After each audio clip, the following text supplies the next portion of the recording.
Hi, everyone. Welcome back to the Earth on Survival Guide, a podcast for novices, enthusiasts, masters, disciplines, players, game masters, anybody you want, everybody you can. I am, of course, Dan. With me, of course, is Josh. Hello, everybody. We're on take three. We're on take three. I feel like I should make a joke about perhaps this will be our best episode ever because our prep was to have done this twice before. We had technical problems on both ends. Dan, the first time that we recorded. Myself, the second time that we recorded. So we're even. Like, everything appears to be working okay now. So if you're hearing this, it's all good. It worked. If you're not hearing this... We'll try it again later on our fourth take. So what are we talking about today, Dan? All things aeronautical. There we go. Because we're going to talk about Sky Raiders for the third time. Yes. Yeah, and we're just going to dive right in because on the first one, it was great. On the second one, we spent like 10 minutes talking about how to make your own podcast, which none of you are going to hear because that file got erased. And yeah, we're just going to dive in for the third time. So here's the obligatory. Hey, Josh, how cool are Sky Raiders? Sky Raiders are great. There we go. So, okay, we'll just dive right in because all the formalities have been taken care of and erased in previous episodes. Nobody will ever actually hear because they have just never bothered to be recorded. So, we're going to make a comparison and a contrast that we have done many other times, like we did with Swordmaster versus Warrior. This harkens back to Air Sailor, our very first dive into the disciplines of any kind. And there has to be a comparison made because the main thing right off the bat in the Sky Raider description in the first sentence is Sky Raiders are ruthless pirates. Ta-da, there you are. Not the air sailors. These are the pirates. So we're going to make that distinction. And Josh is going to make another distinction, again, harkening back to the role that they play in the lore, which is the air sailors are viewed as the Navy and the Sky Raiders are viewed as the Marines. All the way back in episode 9. That's when the Air Sailor episode was. Wow. Yeah, we're on 41. I think, is it 41 today? Well, technically 41. We've done this twice now. It's 41.41C. Yes. Way back in episode 9, we were talking about air sailors. I brought up how I like to see the difference between air sailors and Sky Raiders as the difference between like the Navy and the Marines, which is to say that the air sailors are the ones who largely spend the time on the ships, operating the vessels and doing stuff related to that, whereas the Sky Raider is generally more of the boarding party or strike force or heavier combatants that gets carried by the air sailors to go and hammer wherever they need to hammer. You know, that's mainly thinking of it within the framework of, say, the Throlic Navy or a more traditional Navy. Obviously, with the Troll Sky Raider culture, that is not going to be the case quite so much, that they're not quite so formal in their hierarchies. So, you know, that's why you tend to see a lot of Sky Raiders in Troll culture and not much in the way of air sailors. And then there's the traditional conflict that is presented between the air sailors and the Sky Raiders, which is to say that they don't tend to get along. A lot of that is driven from the original sources, the original lore for those, where the Sky Raider was basically seen as the Highland Troll culture and the aeronautical group of the Highland Trolls, and Air Sailor was largely based off of the descriptions of the Theran aeronautical folks in Mother Speaks, I think it was, the second Earth Dawn novel. And so you are correct. Not only so like that Sky Raider versus Air Sailor conflict is driven as much by the cultural clash, which is to say the clash between the Highland Trolls and the Therans, as it is between the actual disciplines. And I think there is plenty of room in other contexts and in other places for the two disciplines to be able to work together where appropriate. Yeah, I'm reminded of the line from the movie A Few Good Men, where Kiefer Sutherland's character says, "Oh, I like you Navy boys just fine. Anytime we got to go fight a war, you Navy boys just give us a ride." So, that being said, yeah, Sky Raiders are great. Yes, they are. But the important attributes differ a little bit from the Air Sailor. They both focus on charisma and dexterity, but the Air Sailor has willpower, and the Sky Raider, the next important attribute is strength. Yes, the important attributes do lend themselves to the style of play and the philosophy of the discipline a little bit. But they are also drawn from looking at the talents that they have available and, listing the ones that more of their talents are based on. In the case of the Sky Raider, toughness comes in a very, very close fourth when it comes to their important attributes, because they do have some talents that are based off of that. But the idea behind the Sky Raider, sort of conceptually, especially within the 4th edition framework, where it's a combat discipline, to put it in contrast to between Beastmaster, Swordmaster, and Warrior, sort of the other, setting aside Cavalryman a little bit. Yeah, but it's kind of those, because the Cavalryman is sort of the mounted, that's its own thing. But that, fair. The Sky Raider is sort of conceived of and put together in 4th edition as to contrast the Swordmaster, which is a very nimble, dexterous, like socially aligned fighter. The Warrior is a very like detached, philosophical, equal parts attack and defense, doing the right thing and the approach for the job that needs doing, whether that is assault or defense or whatever. The Beastmaster being somewhat socially aligned because of its creature situation, but fighter of the wild places and things like that with its unarmed combat.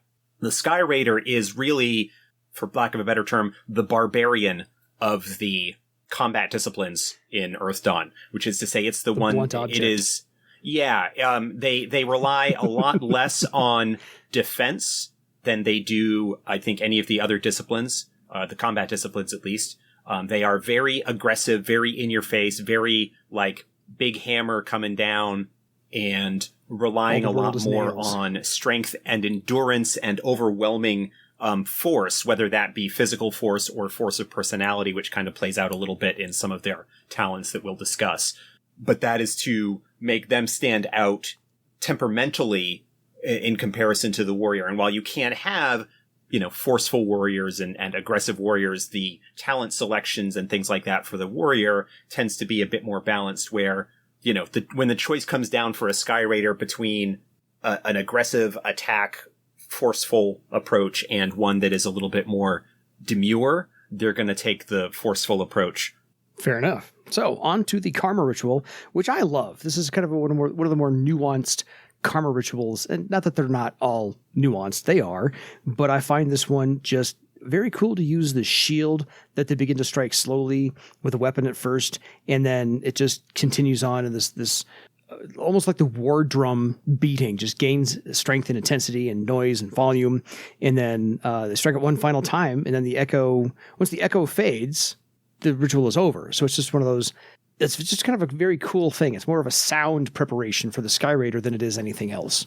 Yeah, and it's a building up of momentum. It's a force of energy. It's a situation where the hammering of the shield kind of calls to mind the pounding of your pulse as you and the adrenaline of going into combat, and at the same time the roll of thunder and the sound that kind of goes along with that in the depiction of the Sky Raider as a sort of force of nature, storms and thunder and lightning kind of all being very strongly associated with them in various ways. So the artisan skills that they are recommended for any players are painting and wood carving, probably to go along with anything to do on an airship or ways to kill time on an airship. Yep, painting to sort of decorate the hull, to make designs on it, or decorating their shields, because some Sky Raiders do go with the one-handed weapon and shield approach, very similar to sort of the stereotypical legendary images of Viking raiders that play a significant part of influencing the images of the Troll Crystal Raiders with their airborne longships and their raids into other areas. Yeah. And then wood carving, likewise sails. Carving figureheads or other designs and stuff on the hull and railing or various parts of their boat and things like that. So those are skills. Yeah. You could also see like embroidery or something like that to maybe decorate sails or other things along those lines as a possible choice as well. Love the artisan skills. They're just they fit well I'll say that. And this is probably the shortest half magic ability because it's just as short as the Air Sailor's half magic ability because they're almost identical. They use half magic for tasks related to the upkeep, repair, and building of smaller airships, knowledge of different airship designs and crew complements, as well as knowledge of commonly followed flight paths because you're seeing the world from a different vantage point entirely. Sure. A big part of the Sky Raider obviously being the Drakars and the airships that they use to do their work. And so their knowledge, skills, and abilities, the stuff that they would get as part of the discipline kind of goes along with that. Getting into the thick of things, now that we've got all the fluff out of the way, their durability is, of course, a 7 because they are, as you mentioned, a combat type. Yes, they're a frontline, close combat discipline and get the durability to reflect that. And, of course, no free talents. No. As we've seen with the other combat disciplines, Warrior, Swordmaster, Beastmaster, all of them with the durability 7 do not get any free talents or additional bennies to add on to their skill set. Because the Air Sailors do get air sailing for free. So here's where we begin to make that divergent path in the woods, which, philosophically speaking, Josh will tell us about the changes to 4th edition probably at the end of this. Because we've recorded this 2 times. Yeah, after we've gone through the whole talent progression, I'll do I'll raise some points that I'm sure people are very interested in hearing. So don't fast forward to the end. Let's get through these first. Stick with us. Hold your fast forward button. So the discipline talents that the Sky Raiders, reading the wrong page. The Sky Raiders actually get, of course, alphabetically, Battle Shout. Battle Shout is an iconic Sky Raider talent. They have had it since 1st edition. This is where their aggression is kind of directed out against opponents, providing them with penalties and basically intimidating and striking fear into the hearts of those that you are going after. It is similar in some respects to the Swordmaster's Taunt talent or the Nethermancer's Frighten. Works a little bit differently. Just in terms of how it's presented. The taunt is, of course, very focused on wordplay and finding the right bit for your opponent. Does require your opponent to be able to understand what you're saying. The Frightened talent goes against Mystic Defense, and the Nethermancer obviously just drawing on their whole spooky abilities and reputation to strike fear into their opponents that way. Whereas the Sky Raider, the Battle Shout targets social defense like Taunt, but is drawing more on the aggression and fear and intimidation and does not require that the target understand them.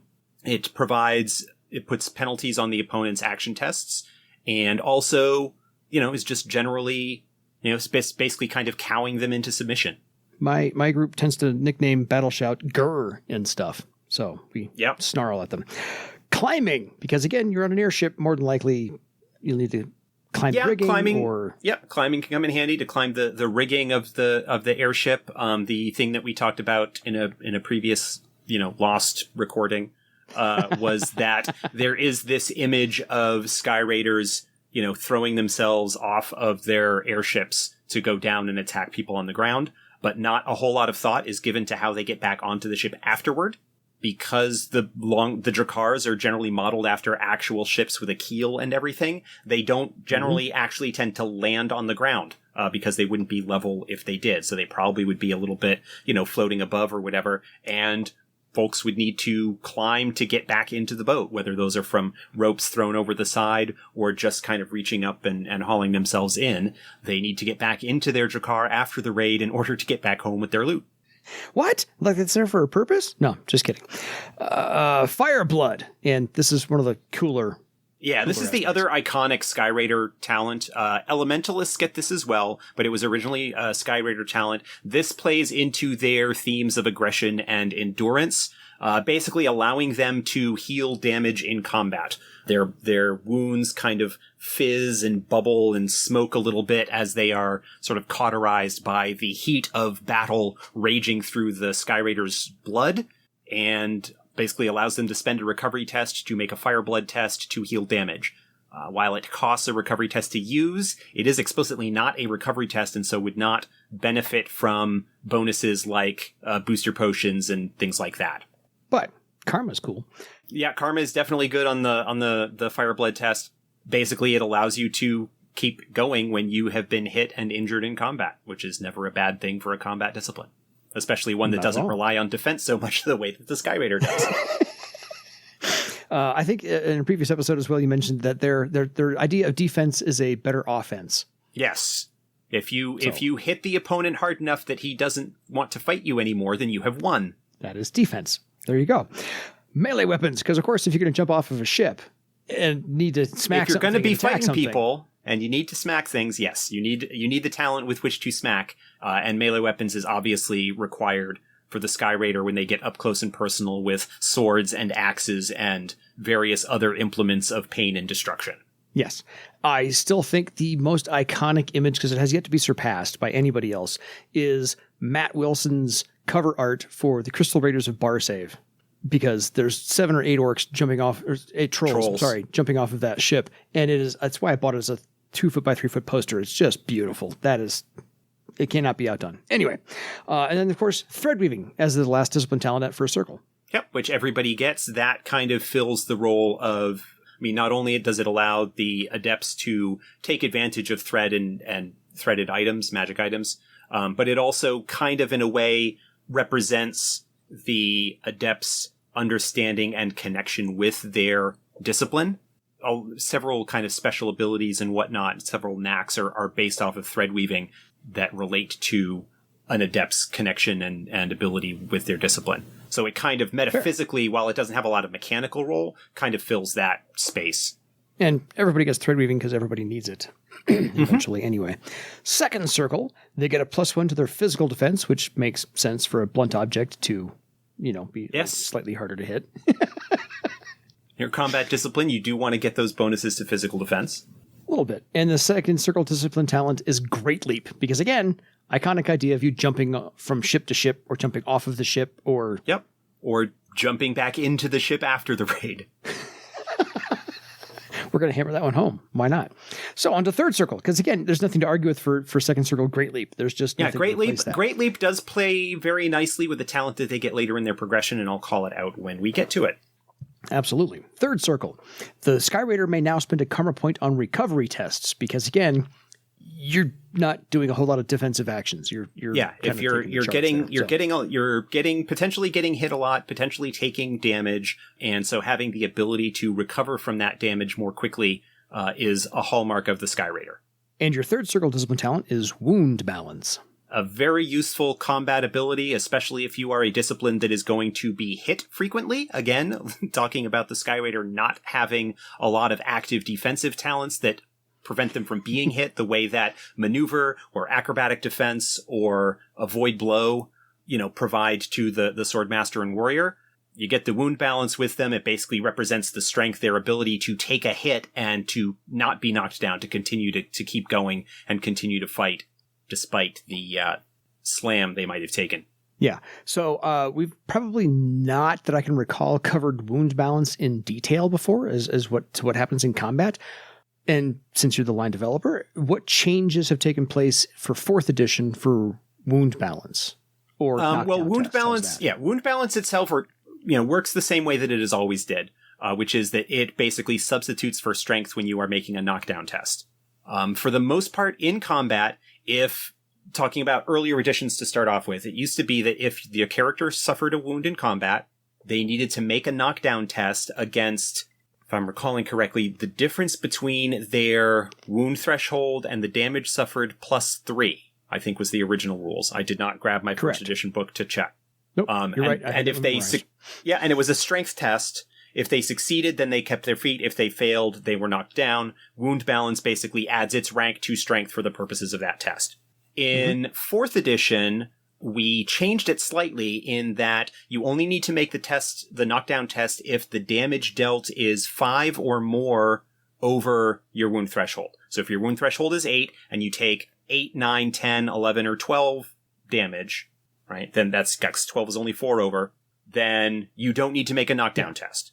13 or more, what's sort of considered an extra success against your wound threshold, then you need to make a knockdown test, and it's just against the raw difference between damage dealt and your wound threshold. So the target number starts slightly higher, but that threshold upon which you need to make that roll is actually triggered a little bit less easily than it was in earlier editions. And Wound Balance itself does exactly the same thing in that it's just rolled against that test.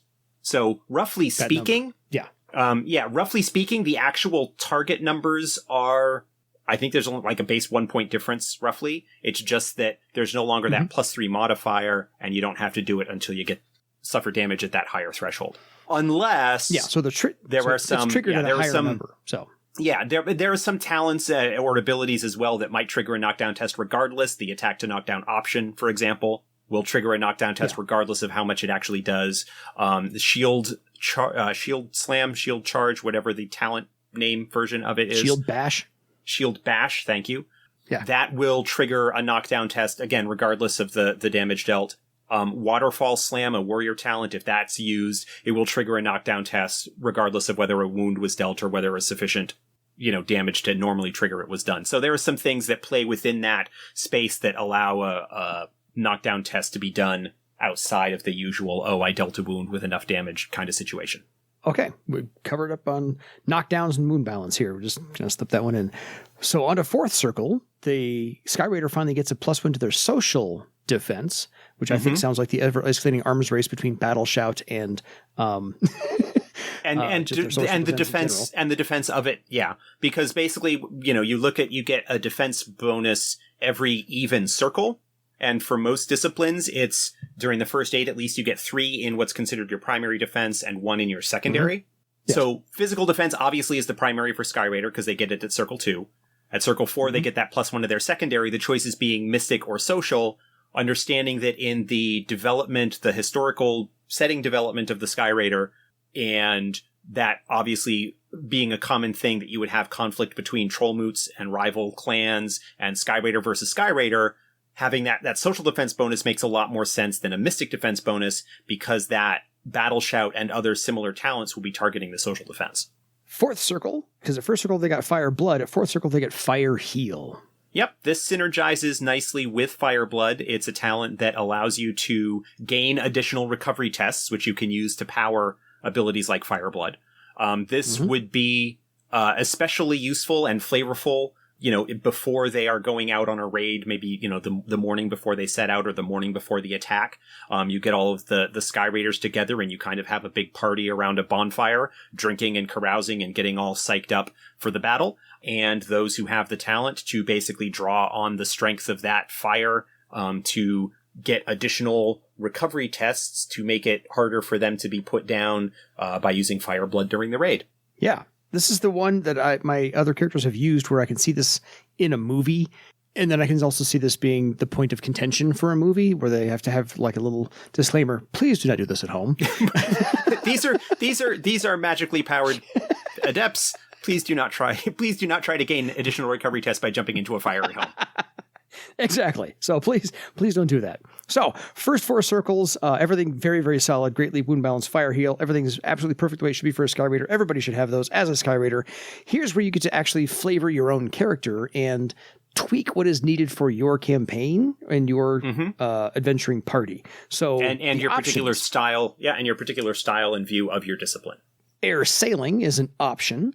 Yes, it is an option, and we will talk about why after we've gone through the full progression. It is an option, obviously, yes, because the Sky Raider, with their traditional association with Drakars and the Crystal Raider raids and attacks and things like that, air sailing obviously would be something that should be part of their kit, but it's an option as opposed to a discipline talent for reasons that will be discussed in about 20 or 30 minutes. So hang on, like we'll get to it. Hang on. We'll get there. Don't fast forward yet. Air speaking, because of course you should have this when you're working on an airship. Yeah, this is a useful talent to have, especially for leader or commander types. It allows you to communicate with other people regardless of the conditions that basically allows you to be heard, regardless of maybe the sound of a storm going off around you or the sound of a heavy battle or anything like that. You can communicate and make yourself heard within the range of it, but without needing to shout. Although Sky Raiders are great at shouting. They can be very loud. Yes. There are certain circumstances where you may want to make sure that you are clearly understood over the din of everything else that might be going on. Also, by the way, very good on land in a crowd. Doesn't just have to be useful on an airship. Yeah. Just letting players know that. Avoid blow, because you're a big blunt object. You might occasionally want to get out of the way of something. Yeah. As a combat discipline, having the active defense of avoid blow might be something that is worth doing, even though it is not necessarily the most raw expression of the Sky Raider philosophy. Especially if you are in an adventuring group where your Sky Raider might be one of the only close combat disciplines. Yeah. If you're going to be getting beaten on by multiple close combat opponents, it might be worthwhile to invest a little bit in some active defense in order to keep from going down. Because if you get knocked unconscious, fire or killed, Fireblood isn't going to do you any good. So it might be worth looking into depending on the circumstances, but it is not required at all, sort of for the traditional situation in which the Sky Raider would find themselves, where they are kind of going crew against crew or crew against the puny defenders of a village that you're raiding or whatever, where you are basically just going to take the hits and kind of laugh them off. And then one of my favorites, the Spidey sense, essentially, because this is danger sense, it's actually more of a passive, you can't be surprised thing. Yeah, so it does help with that. It helps you react against traps. That's kind of its primary use among thieves, but it's also useful for spotting ambushes and being able to avoid getting caught off guard if something does come at you unexpectedly. With the idea of the Sky Raiders clan versus clan combat, you need to be aware and expecting the possibility that a reinforcement Drakkar could be coming in, perhaps out of the sun, to catch you off guard or something along those lines. So having that kind of combat awareness, that situational awareness to avoid being caught by surprise, because if your style is to, like, getting surprised and having the penalties that would be associated with that can be kind of bad because you can't react against your opponent. And again, if you get caught by surprise and knocked out or knocked down or whatever before you have a chance to do anything about it, your big hammer and Fireblood might not do you any good. So danger sense can be useful in that situation. But again, not something that is strictly required and would depend largely on the type of game that you're being involved with. So the eyes in the back of your head. And occasionally I think the game master can tell you to roll that ahead of time, something along those lines. Usually what happens with danger sense is if you're talking about an ambush situation, usually there is a perception or awareness test that is made beforehand, where you might notice the ambush. Danger sense kicks in if you did not pass that. It basically gives you a second chance to notice it and therefore not be surprised. It also kind of acts, it used to be like trap initiative was what it was called, where basically you would roll that as an initiative test against traps to see if you could react before it killed you, sort of thing. But it got broadened into being a little bit more useful for ambushes and other similar situations. I like that change. Navigation, because of course, if you're on an airship, you're dealing with airships. You got to have somebody who knows how to get to where you're going and also how to get back home with your loot when you're done. That back home, whatever. Not something that everybody needs, but definitely would be useful for some members of a Drakkar crew. So a wonderful option. One of my favorites, Shield Bash, since we just talked about that a minute ago. Since we did just talk about that, yeah. Shield Bash is an option because not every Sky Raider is going to be going with the one-handed weapon and shield. Some of them will choose to go with the bigger two-handed weapon, whether that is a two-handed sword or a war maul or a pole arm or some kind of big, impressive, heavy, really damaging weapon. But Shield Bash can be really handy for those who are going the one-handed weapon and shield, boosts their defense a little bit, but then allows them to use that shield in a more offensive manner, both to deal damage and force the knockdown test. With some of the knacks that are available for it, drive the opponent back. If you're trying to take a ship and you knock your opponent over the railing off of the ship, they're out of the fight, whether you've, killed them or whatever. Stabby killed them. Yeah, so Shield Bash, if you are going to be going the one-handed weapon and shield route, is a useful talent to pick up to kind of bring some of that aggression to bear and kind of turn your shield into a weapon of its own. Cool. And throwing weapons. Actually, let's combine the next two, because throwing weapons and unarmed combat kind of go hand in hand. Yeah, they are. As a combat discipline, there is some space for other fighting styles to be brought to bear, but none of them are truly required. And when it comes to looking at the ranged options, your choices are either missile weapons or throwing weapons. And generally speaking, missile weapons do not fit the in-your-face aggression that typically goes along with the Sky Raider. And so a throwing weapon, whether you throw a hand axe or a dagger or a hawk hatchet or something like that, as you are closing the distance, as you are leaping over the rails or whatever, to kind of get that initial wave of aggression in before you close into hand-to-hand, is more suited for the Sky Raider, who does want to have a little bit of a ranged option. Unarmed combat kind of comes into play because the idea of the Sky Raider being an aggressive, loud, wrestling, punching, pummeling, barbarian kind of thing makes sense that you would have at a party or a revel, but either before or after a successful raid, would likely end up with fisticuffs or some kind of friendly or perhaps unfriendly punches and whatnot. But again, something that is not strictly required. And every once in a while, you lose your weapon or you drop your shield. I imagine Sky Raiders would just be able to fight all the way through that with the unarmed combat. They just wouldn't rely on anything else. So, yeah. For those that choose to go that route, absolutely. Exactly. Wilderness survival. Another talent that is kind of useful if you're thinking about a group, an organization that is going to be setting out on raids, whether by airship or in other methods, and they might be in a situation where they need to live off the land, either because your ship went down or other circumstances. It can be helpful to have people who have the ability to find food and water and shelter, where if things don't go quite the way you planned, you might not have the supplies for the duration of your raid or something along those lines as you're making your way back home from a successful raid, or maybe not taking as much food with you so that you've got more room in your boat for hauling loot back. And then the last one is also where the Air Sailors and Sky Raiders differ, because Air Sailors get this as a discipline talent at First Circle. Sky Raiders get this as an option. Wind Catcher. Yeah, this is the one that, along with air sailing, will be explained a little bit later. This is an option for reasons that will be made clear.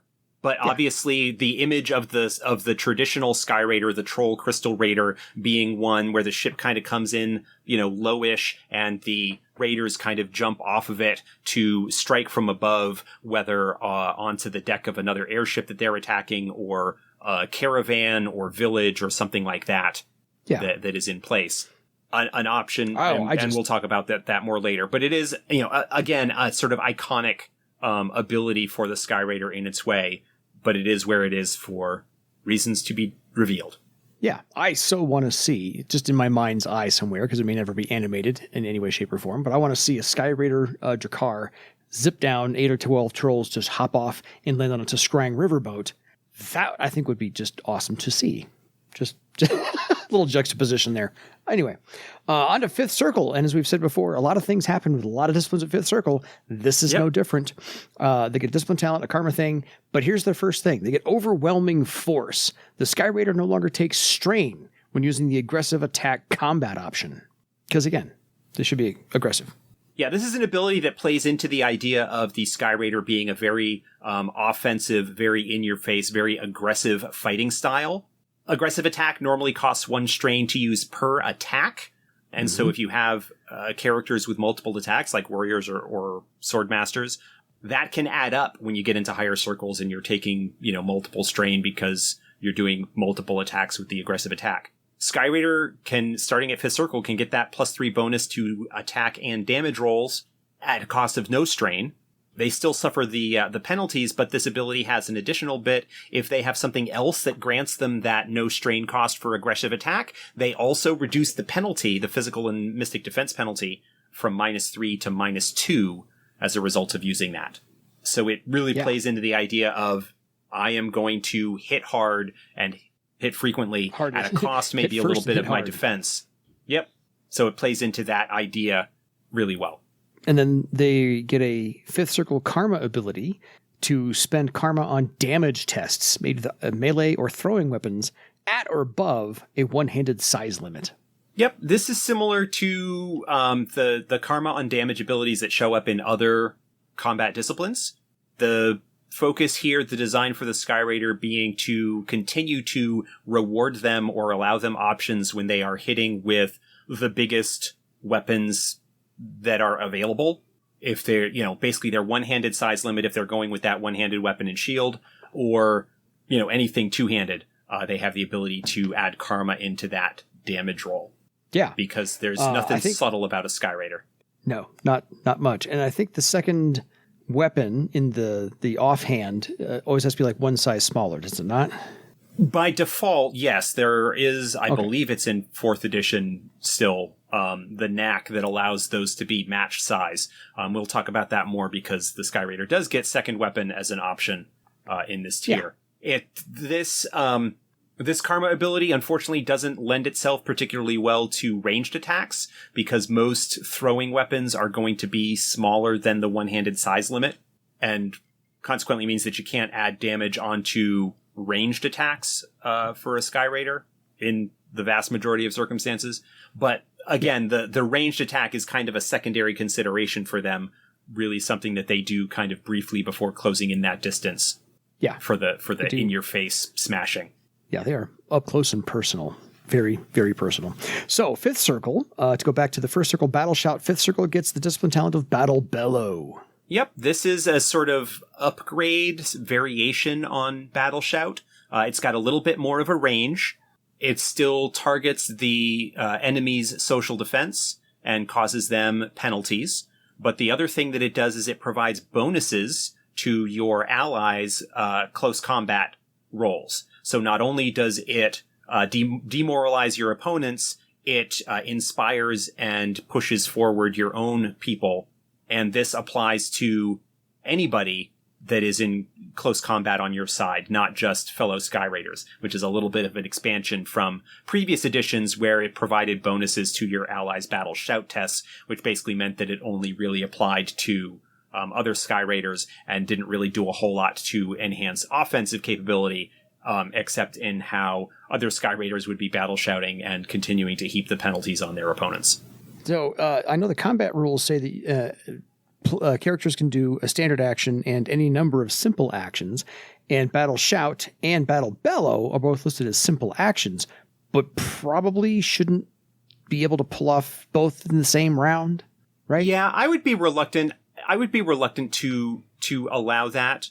Only because it doesn't really make sense that you would be able to use two abilities that kind of both rely on your voice for different effects to be done sort of back to back like that in the brief moment of an actual combat round. It's not something that is officially in there, but that's the way that I would lean and rule at my table.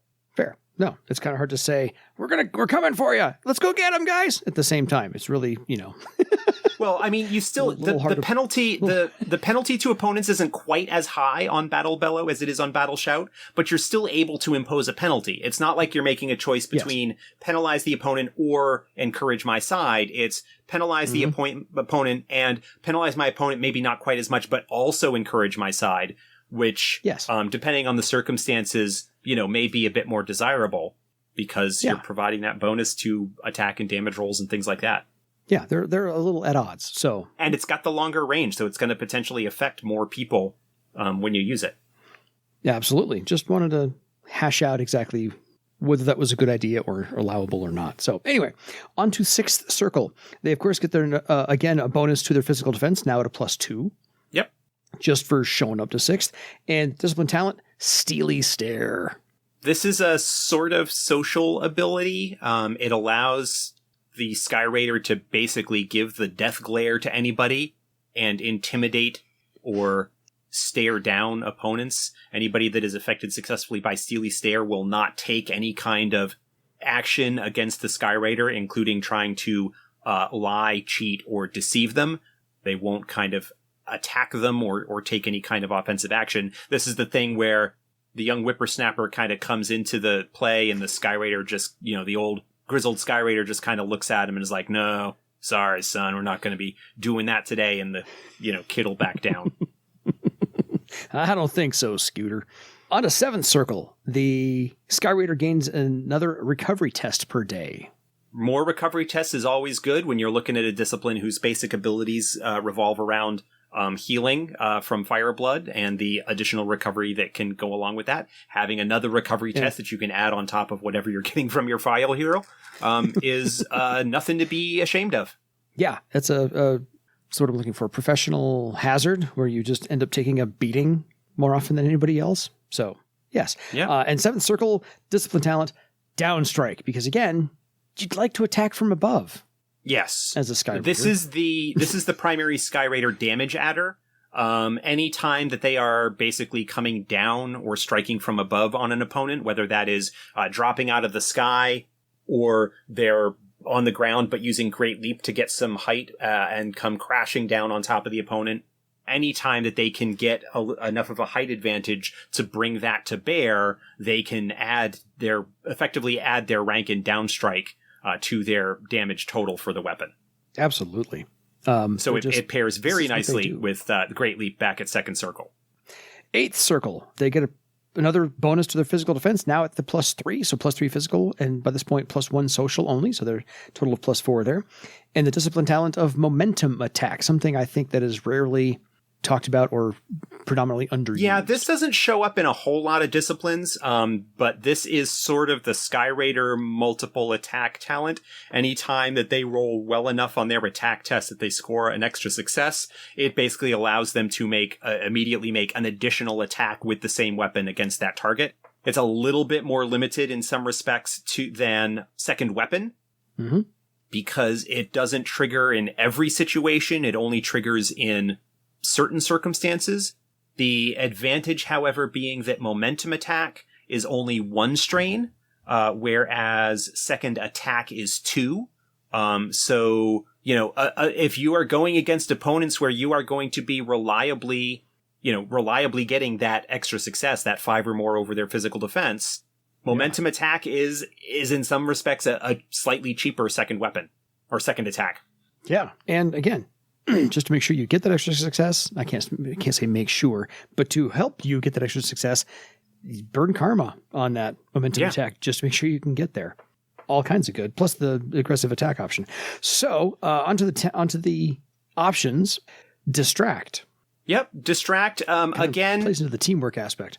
Yeah, not quite so required for the Sky Raider, but where you are kind of operating potentially in a crew situation where you are working with other people, having individuals who might be trying to draw the attention so that their allies can gain bonuses from effective sort of blindside bonuses and whatnot might be useful. It is maybe in some respects a little bit antithetical to some Sky Raider philosophies where the idea is you are going to be as big and bold and in your face as possible, kind of attacking in from the side or whatever might be seen as dishonorable. But it can still be a useful combat talent and a useful tactic in certain situations. If you go in hot and heavy and loud, then perhaps you are the distraction and everyone else can chime in from the side. So, yep. I don't know. First impression. Sky Raiders. Yeah, Sky Raiders don't get a lot of social talents. They're not a particularly socially inclined discipline in the way that, say, a Swordmaster or a Troubadour would be. But most disciplines do get at least a little bit of social stuff that they can bring to bear as options. First impression is kind of the most broadly useful out of those because it does allow the Sky Raider to enter a room. It allows them to fill a space that allows them to really make that initial where the Sky Raider aggression and whatnot and the idea of striking first and striking hard. First impression can be seen as sort of a social approach on that, where you make people favorably inclined towards you, not necessarily friendly, but willing to give you what you want in order to satisfy you and maybe make you go away. That's why it's called first impression, not friendly impression. Yes. On to Iron Constitution. Playing into the themes of endurance and strength and survival, Iron Constitution gives the Sky Raiders the ability to more successfully resist poisons and diseases and also heal some of the damage that might be caused by those that deal damage. Not required, but certainly something that plays in the appropriate thematic space. Leadership. I think they're second and only, and last actually, socially. Yeah, it's kind of it is socially inclined. Again, if you're dealing with crews and airships and things like that, there will be sort of captains or commanders or whatever that will be in charge of a particular party or group, and having leadership plays into that. Perhaps it may be a bit more appropriate for more military type units, like I was talking about with the sailors in the Throlic Navy, who might be a more traditional like heavy strike force or something along those lines, but absolutely appropriate for potentially for a traditional Skyraider who is going to be a captain or raid commander or something like that. And Lionheart. Part of the Skyraider regression and endurance is not backing down in the face of fear.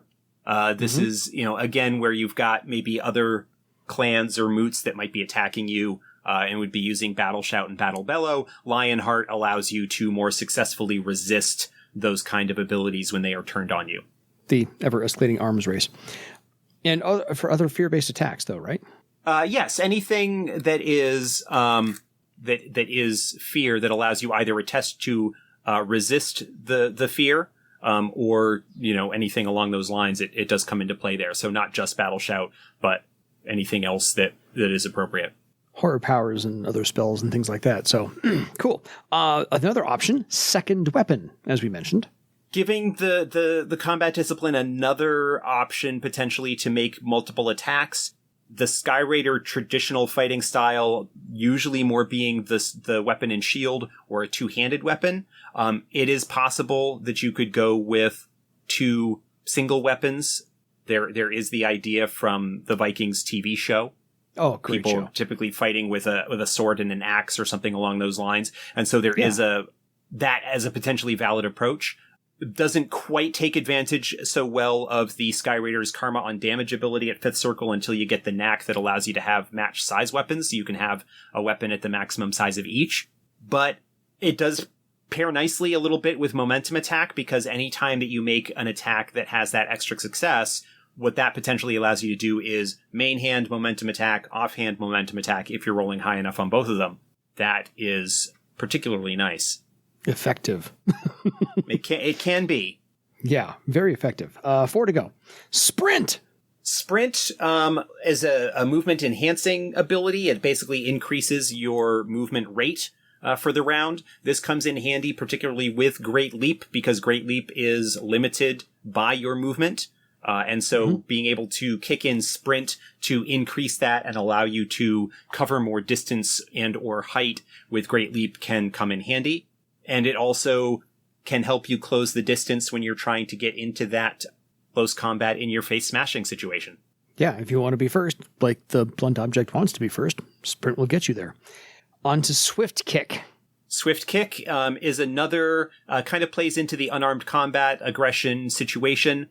Not particularly great for the Skyraider because they don't have a lot of initiative enhancing talents, and Swift Kick requires you to act before your opponent in order to use it. Yeah. Doesn't seem like it would be particularly useful if you're going to be going against a lot of faster opponents like warriors and swordmasters. But if you're looking at the situation of Skyraider versus Skyraider, they are, much more evenly matched in that regard. And so Swift Kick is something that might potentially come into play a lot more often. And again, getting that maybe extra little bit of aggression thumping ability is something to potentially look at. Doesn't mean you have to go first in the whole combat. Just need to beat your opponent. Go before them. That's all you have to do. So really, sometimes it can come into play more often than you think, actually. I rolled a 4 for initiative. Well, they got a 2. So have at it. There you go. Kick. And then Tactics. Also plays well with leadership. Yep, plays well with leadership. Is another talent that would be more likely to be picked up by someone who is going sort of the captain or commander route, where you would be coordinating the activities of the folks under your command, allowing you to get even more offensive capability, higher attack and damage tests and things like that. Or if you are in the rare situation where you might be trying to repel borders, it does offer the possibility of some defensive bonuses as well, though those tend not to be as highly desirable for the offensive war of the Skyraider. And then the only initiative boosting talent and talent option that they get. So if you want to use your Swift Kick, Tiger Spring. Yeah, at least in the first 8 circles. Tiger Spring Yep, this is a straight up initiative adder. It basically adds its rank to your initiative for the purposes of your roll. It can be helpful for the Sky Raider. One thing that I have tended to see quite a bit in terms of their loadout, Sky Raiders quite frequently tend to load themselves up with heavier armor. And so tend to have higher armor initiative penalties, and so lower initiatives in general. Tiger Spring can help overcome that. If you are going with a situation where you are still wanting to act sooner, does allow you, the Sky Raider, to not compete maybe quite as well with warriors or sword masters. But it is generally nice if you want to go with a little bit of a faster, more dexterity type build. And again, if you are acting first and you hit them hard enough to knock them down and make them not want to fight anymore, that's not a bad offensive that's even better choice. Exactly. That's a nice choice to have. So overall, that's a pretty solid build. There are some vast differences between Sky Raiders and Air Sealers, as we mentioned, just beginning at Firth Circle. That's where those paths diverged in the woods. So let's go over because we're 55 minutes in. So let's go over the difference. Yeah, the elephant in the room. The elephant in the room. What people might be that being with versus 4th edition. Yeah, that being, why are Air Sailing and Windcatcher what you might consider sort of two very iconic Sky Raider abilities? Why are those options and not discipline talents? There are a couple of reasons for that. One is that part of the design considerations and the choices made with regards to the Sky Raider is looking at them within the role of the combat disciplines, the close combat, warrior, swordmaster, beastmaster, sort of quadrangle Sky Raider that I was alluding to earlier. And that is being that the focus was decided to look at things that were going to be more along the lines of the aggressive, in-your-face fighting style. And so consequently, if we put Air Sailing and Windcatcher in as discipline talents, those are fewer slots that are available to help kind of push that combat focus forward. In first edition Earth Dawn, in the original core book, Sky Raider was really the only airship-related discipline that was there. The Air Sailor was not introduced until a little bit later, still kind of early in the progression. But the Sky Raider was designed and conceived and presented within first edition to as sort of being, this is the Highland Troll cultural discipline. Like, this is the discipline that they follow. This is the discipline that all the Crystal Raiders are, and that sort of thing. I don't think that is something that is necessarily required. And a couple of other things, Air Sailing is available as a skill. So even if you have a Sky Raider, an actual sort of semi-traditional or traditional Sky Raider, it is possible that they could have the ability to operate an airship without needing to spend one of their talent slots on it. If you have somebody who is going to be, maybe is not going to be... Which also means any non-adept can also air sail. Right. Or a warrior or an elementalist or, some other disciplines that could certainly be present in Highland Troll culture would still be able to take part and help operate the Drakars and stuff in raids. That's one consideration. The other is that looking at the Sky Raider and kind of maybe dropping the sky part of it a little bit and just having it be the aggressive going in, if you're going to be focusing on the idea of going in and taking things, the raider, the bandit, that sort of thing, where they would have abilities that would be, you look at wilderness survival, you look at things like that would allow a sort of traditional bandit or brigand to operate raiding caravans and maybe isolated villages. You talk about Scorcher bands, whether they are orcs or the human riders of the Scorched Plain, that sort of thing. Any kind of group that might traditionally be associated with cavalrymen because they are often mounted, but don't necessarily need to, and could philosophically, those who are adepts, be something that is more in line with the raider of having the strong take from the weak, and you can only keep what you are able to hold in the face of aggression and things like that.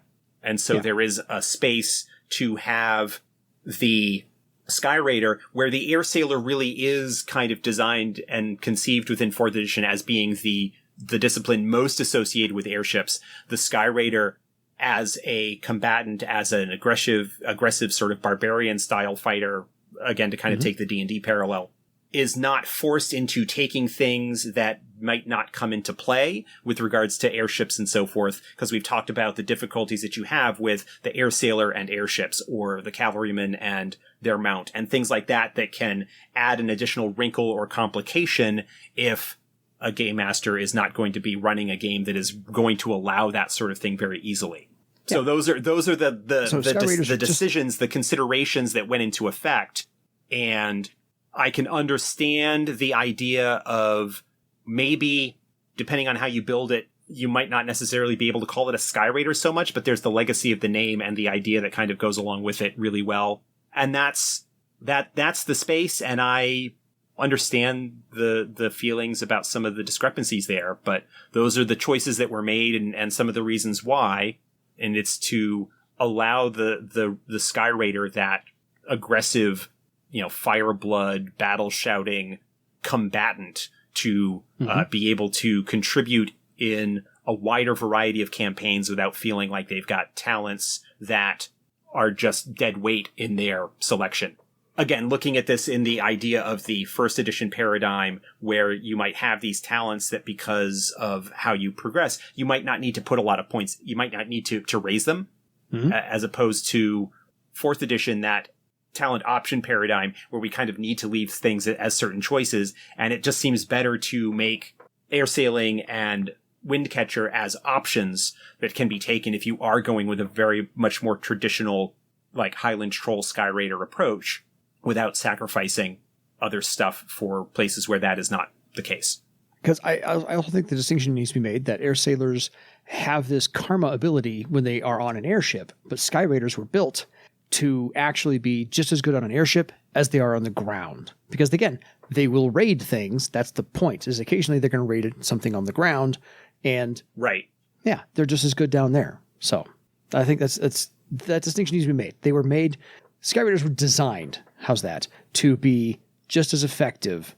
Yeah, they were sort of built with the idea of being a little bit more all around effective, sacrificing a little bit of the airship bit of them in their progression in comparison to the air sailor, in order to be more effective in whatever situation.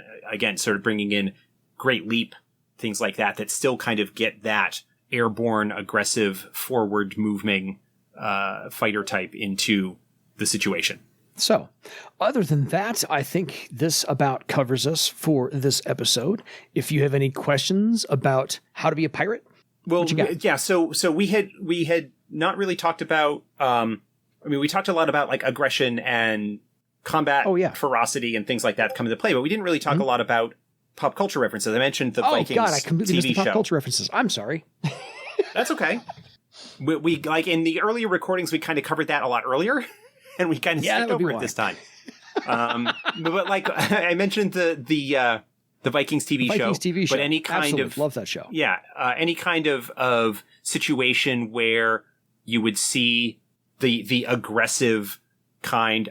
Drax from Guardians of the Galaxy is very Sky Raider. Totally. Drax the Destroyer. The Ice Pirates. Batista. Ice Pirates is a good one. Yeah. Any kind of situation where you're dealing with a very sort of loud, aggressive, offensive without a whole lot of defensive style is ripe for inspiration as a Sky Raider. Absolutely. Yeah, the one who charges in first and thinks about defense second. If he thinks about it at all. A very wise follow-up. So, that being said, if you have any questions for us about anything we talked about tonight or anything we might have skipped talking about tonight, because we've done this now for the third time, please feel free to email us at edsgpodcast@gmail.com. Any final thoughts on Sky Raiders? No, other than that, Sky Raiders are great. There you go. They are a lot less tactically complex than the Warrior is. So someone who likes playing fighter types but doesn't really want to think overly hard about it in terms of all of the options might prefer a Sky Raider over a Warrior. Any races not well suited for Sky Raider? Generally speaking, Obsidian Men, while their strength plays really, really nicely into the Sky Raider philosophy of hitting them hard, and would probably be suited for a sort of more traditional, like, bandit aggressive fighter type without bringing in the air sailing stuff. Could make a decent Sky Raider. They do tend to be a little bit more low key and not super aggressive. So they don't, their personality doesn't tend to lend well to Sky Raiders. Fair. Windlings are the other ones that I would say are not traditionally associated with Sky Raiders, largely because they tend to lack the strength and toughness that goes along with the Sky Raider. Although they do have the natural affinity for the air that a traditional Sky Raider would have, and certainly can leverage downstrike and some other stuff that their flight does allow that. And Fireblood and, wound balance and things like that are talents that can actually help overcome some of their shortcomings. So Windlings maybe not so much. T'Skrang sometimes are not considered to be Sky Raiders because they don't have that association with airships, but I absolutely could see a a riverboat based variant of the Sky Raider. House Ishkarat especially strikes me as one that would have some members of their crews that would be a lot more aggressive and forceful when it comes to their pirate activities. I mean, the Sky Raider is a pirate, and while the T'Skrang are more traditionally associated with the boatmen, a raider, a much more aggressive personality as sort of a forward strike force or something along those lines could absolutely be suited to certain kinds of crews. House Hengyoke could potentially also have raider types among them, but they're kind of a special case because of their weird magical silence and other background stuff that is going on. But those are the only ones that might need a little bit more work explaining why they are what they are.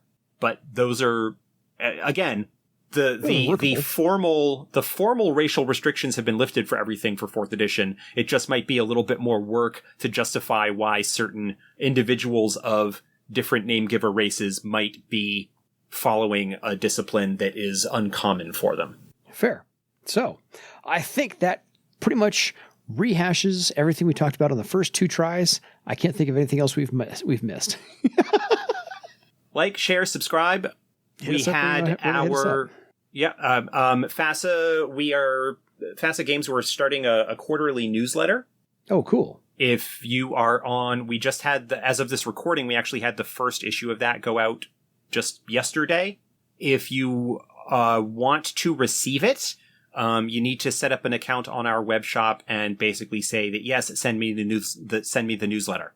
And it'll be, a few pages every 3 months. It'll talk about the things that are upcoming, have other little fun bits.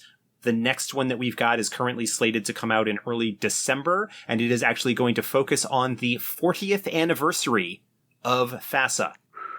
FASA was originally founded 40 years ago, and it will have retrospectives from various people involved, like how we got first involved with things, and I imagine quite a bit of work from Ross, who has been there since the very beginning. Absolutely. So check those out. Absolutely. So until next time, and we'll be doing next time here pretty quickly, time for you to go raid your own legend. Good night, everybody. Talk like a pirate. Yarr.